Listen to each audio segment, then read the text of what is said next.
Assalamualaikum warahmatullahi wabarakatuh. Selamat siang pemirsa penonton Riau Podcast. Semoga Jumat ini kita diberkahi semua. Pada siang ini saya akan bicara tentang Pilpres dan politik Indonesia pasca reformasi, yang mana di Indonesia ini penuh dengan anomali, penuh dengan penyimpangan nalar, penyelewengan logika, atau anomali itu bisa disebut juga sesuatu yang kacau, ada logical fallacy gitu ya, yang terjadi dalam banyak hal, terutama dalam hal politik demokrasi di Indonesia pasca reformasi, dan makin kesini makin anomalinya tuh terlihat ekstrim gitu ya. Secara umum bisa dilihat Indonesia ini adalah negeri yang sumber daya alamnya paling kaya, setidaknya paling kaya nomor 4 di dunia, tapi penduduknya kebanyakan masih miskin. Angka kemiskinan itu cukup tinggi, pengangguran tinggi gitu ya, dan rasio Gini atau ketimpangan kaya miskin itu sangat jomplang gitu ya. Pendapatan per kapita kita masih belum mencapai $4.000, sementara negeri tetangga kita yang mungil, Singapura, itu pendapatan per kapitanya melebihi $60.000 Amerika Serikat. Negeri kita ini adalah negeri agraris yang sangat subur, seperti kalau boleh kita kutip lagunya jadul, lagu Koes Plus tahun 60-an 70-an, tongkat kayu dilempar bisa menjadi tanaman katanya kan. Negeri kita negeri agraris, tapi kita ngimpor beras, ngimpor kedelai, ngimpor buah-buahan, dan yang paling unik atau paling anomali, kita ini negeri dikelilingi laut yang sangat luas, tapi kita mengimpor garam. Atau barangkali air laut di sekitar Indonesia itu mungkin tidak asin gitu ya, makanya kita perlu mengimpor garam. Sampai tahun 2022, dari data yang kita lihat, tahun 2022 itu aja kita ngimpor garam 2,5 juta ton. Jadi sekedar garam pun kita mengimpor, padahal kita negeri dikelilingi laut. Terus negara kita dengan laut yang sangat luas memiliki kekayaan, keanekaragaman hasil laut berupa ikan yang sangat banyak gitu ya. Tapi negeri kita, anak-anak negeri kita mengalami kurang gizi, stunting gitu ya, yang mendapat dampak positif dari kekayaan laut kita. Ikan laut yang penuh gizi adalah bangsa Jepang, karena laut kita, ikan kita banyak yang diekspor ke Jepang dengan harga yang cukup mahal, sementara anak bangsa sendiri jarang makan ikan, makanya kurang gizi, stunting, dan segala macam lainnya. Negeri kita juga negeri yang paling persentasenya paling tinggi mendapat sinar matahari, sekitar 40%, tapi orang Indonesia paling termasuk tinggi mengalami osteoporosis, kerapuhan tulang, dan segala macam karena kekurangan vitamin D gitu ya. Jadi agak memang anomali juga kita mendapat sinar matahari sangat tinggi, tapi orang kita malas berjemur dengan matahari dan juga malas berjalan kaki gitu ya. Makanya cenderung menjadi tidak sehat. Dan yang paling luar biasa itu adalah indeks IQ orang Indonesia rata-rata terakhir itu 78,5. Jauh beda sekali dengan Singapura. Singapura itu indeks IQ rata-rata nasionalnya 106. Kalau 100 aja udah cerdas, berarti 106 udah sangat cerdas. Dan banyak hal lain lagi yang yang menjadi anomali di negeri ini, seperti juga ini mungkin juga revolusi pertanian gitu ya. Temuan paling unik dari teknologi pertanian di Indonesia. Di Indonesia pula orang yang menanam singkong, tapi yang dipanen adalah jagung gitu ya. Saya dengar itu ilmuwan pertanian dunia banyak yang surprise, banyak yang shock, atau malah juga ada yang meninggal dunia karena mendengar kabar itu gitu ya. Tanam singkong, yang dipanen jagung gitu ya. Dan itu dilakukan oleh negara. Jadi memang anomalinya itu memang berulang-ulang dalam banyak hal gitu ya. Di Indonesia ini pula yang demokrasi seolah-olah berjalan pasca reformasi, tapi feodalisme itu masih sangat kuat.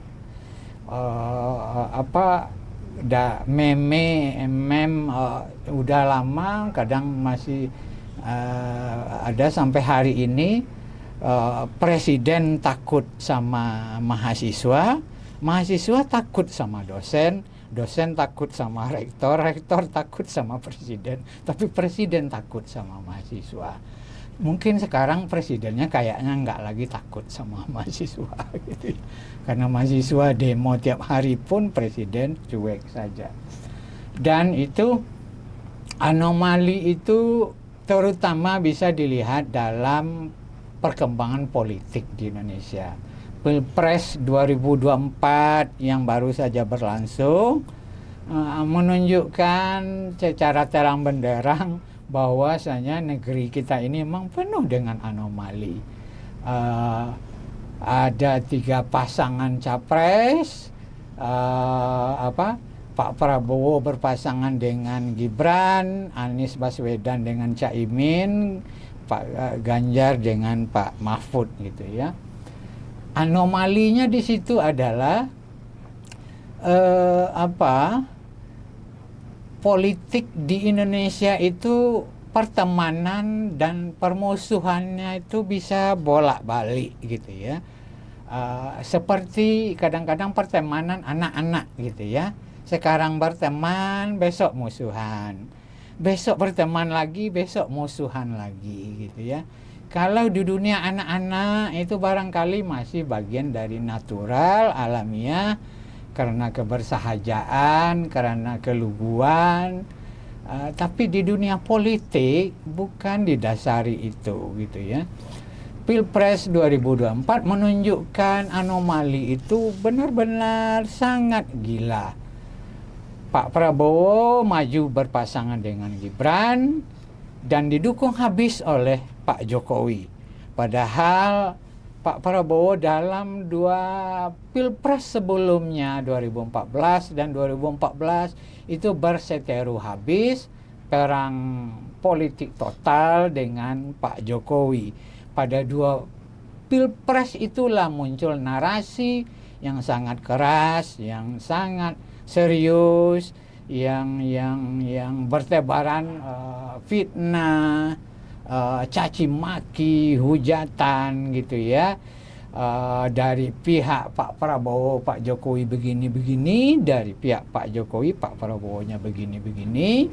Dan pada Pilpres 2019 lalu itu adalah fenomena yang sangat mengkhawatirkan, yang mana mengakibatkan terjadinya polarisasi yang sangat keras antar anak bangsa gitu ya. Namun pasca Pilpres, Pak Prabowo dirangkul Pak Jokowi dan jadi Menteri Pertahanan di kabinet Pak Jokowi gitu ya. Kemudian di 2024 ini Pak Jokowi mendukung total habis-habisan Pak Prabowo yang berpasangan dengan putra beliau Gibran Rakabuming Raka. Jadi dari sini memang banyak hal yang kadang-kadang politik di Indonesia itu tidak bisa dilihat linier, tidak berpijak pada dasar ideologi yang kuat, visi misi yang betul-betul untuk kemajuan bangsa, tapi lebih dominan karena kepentingan atau interes politik yang belum tentu sebenarnya demi kemajuan bangsa gitu ya. Bagi kita sangatlah sulit diterima akal sehat sesungguhnya bagaimana Pak Prabowo dan para pendukungnya menghajar habis Pak Jokowi sebelumnya, tapi setelah baru gabung dengan pemerintahan apalagi didukung maju di Pilpres 2024, Pak Jokowi di mata Pak Prabowo dan para pendukungnya menjadi sangat hebat. Pak Prabowo sendiri bilang Pak Jokowi adalah guru politik beliau gitu ya. Dan ini anomali unik gitu ya. Itu baru. Dan Pak Prabowo sendiri, dan sebenarnya ini adalah seperti mainan anak-anak, mainan hide and seek, main peta umpet, main sembunyi-sembunyian, berteman, kemudian berpisah. Pak Jokowi sendiri pada Pilkada DKI 2012 diusung Partai Gerindra yang dipimpin Pak Prabowo dan PDIP yang dipimpin Bu Mega. Hampir sekitar 2 tahun Pak Jokowi jadi Gubernur DKI, kemudian Pak Jokowi maju di Pilpres 2014 berpasangan dengan Pak JK, dan Pak Prabowo pun maju di Pilpres berpasangan dengan Pak Hatta Rajasa, dan Pak Prabowo yang sebelumnya mengusung Pak Jokowi di Pilkada DKI berhadapan secara serius dalam politik Pilpres 2014. Dan pada periode sebelumnya pun 2019 pada pemilu 2009 Pak Prabowo pun berpasangan dengan Bu Megawati sebagai cawapres gitu ya. Jadi memang anomali unik gitu ya. Itu Pak Prabowo dan Pak Jokowi. Belum lagi kita lihat Pak Anies Baswedan. Pak Anies ini pun perjalanan politiknya juga unik, penuh zigzag, anomali juga. Pada sebelum 2014 Pak Anies ikut menjadi peserta konvensi Capres Partai Demokrat, namun konvensi Demokrat itu tidak jelas ujungnya.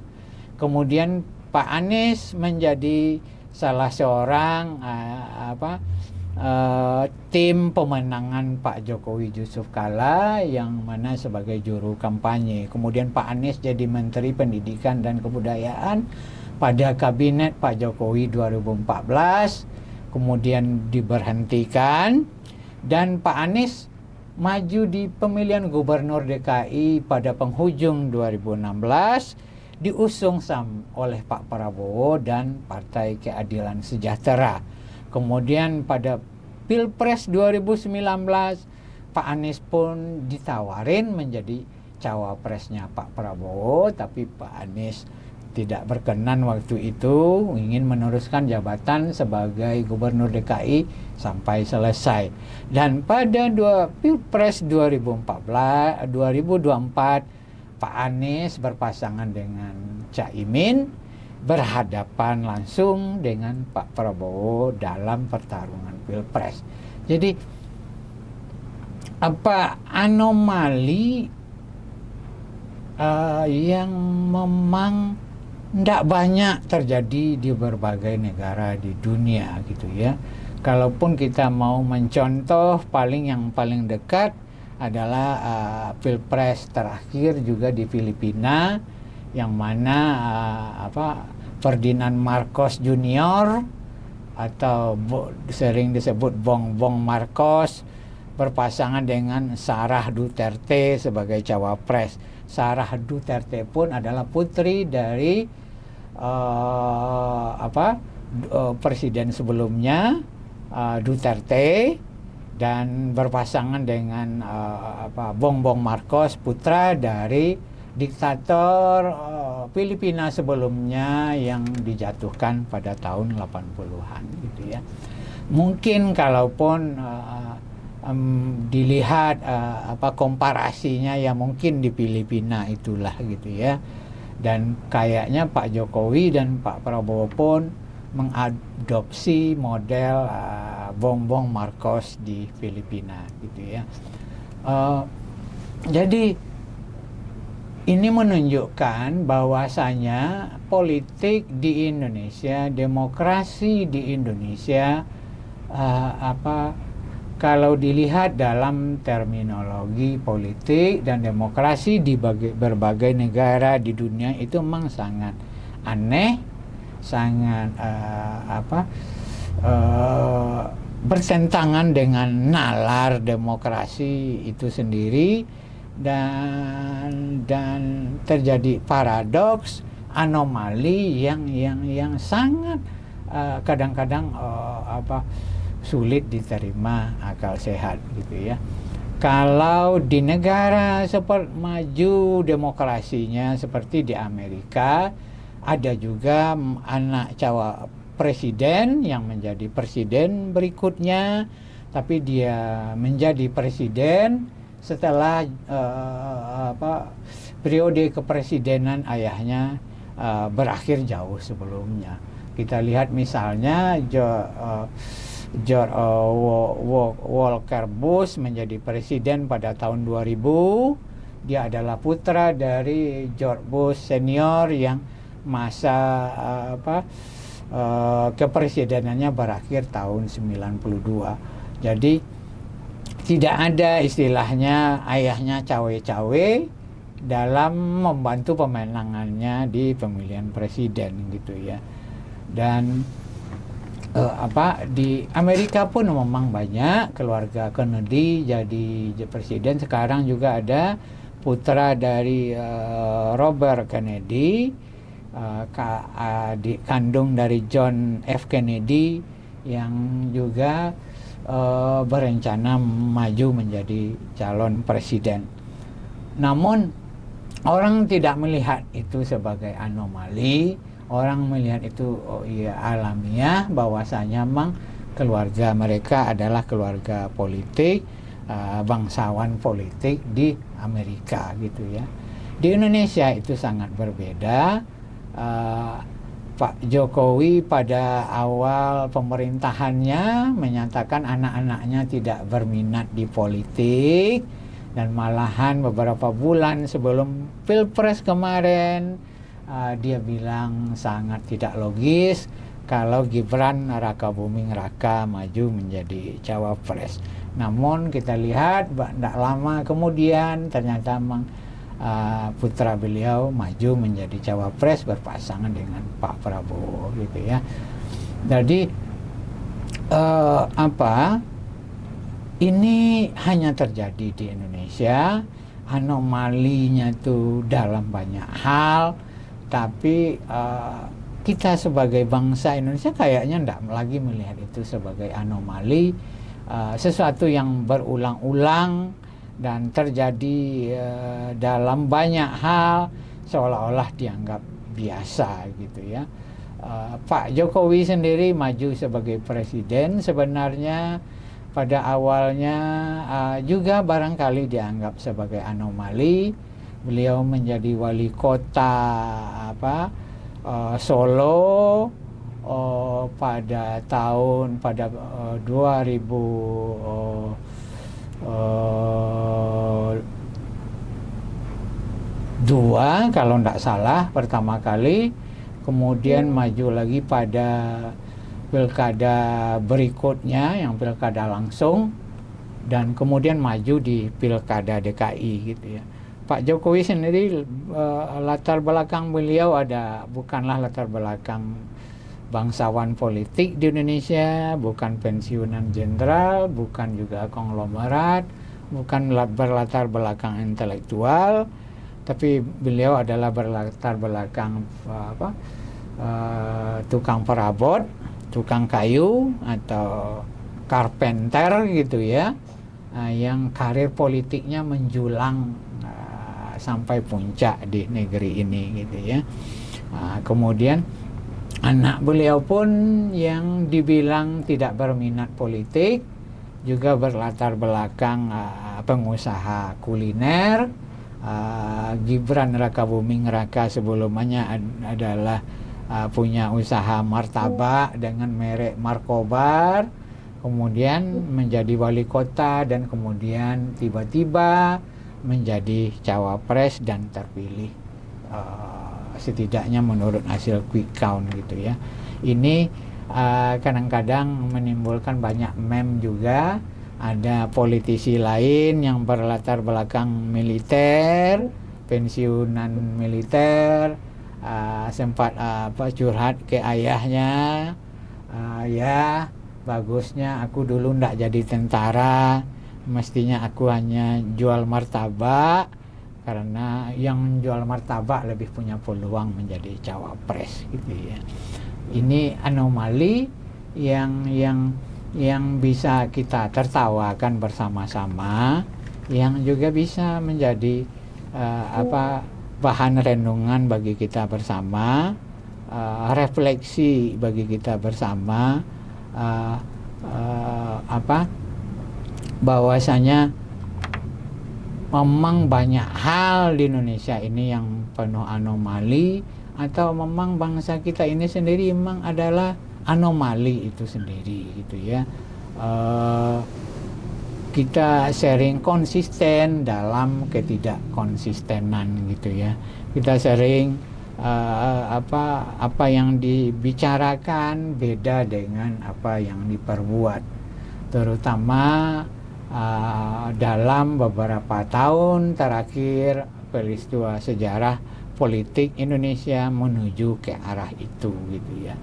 Padahal Indonesia ini didirikan dengan kesungguhan, dengan perjuangan penuh darah oleh founding parents kita, para bapak dan ibu kita pendiri bangsa, dengan pemikiran yang sangat jauh ke depan, dengan pemikiran yang sangat dalam, dengan pertarungan ideologis, pertarungan wacana yang tidak sederhana.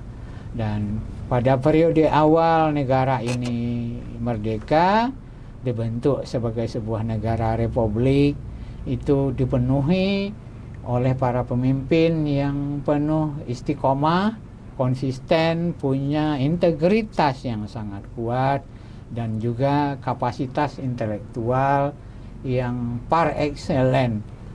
Para pendiri Indonesia itu adalah orang-orang yang pemikirannya kelas dunia, sehingga wajar Indonesia itu pada awalnya adalah negara yang sangat dihormati walaupun baru merdeka.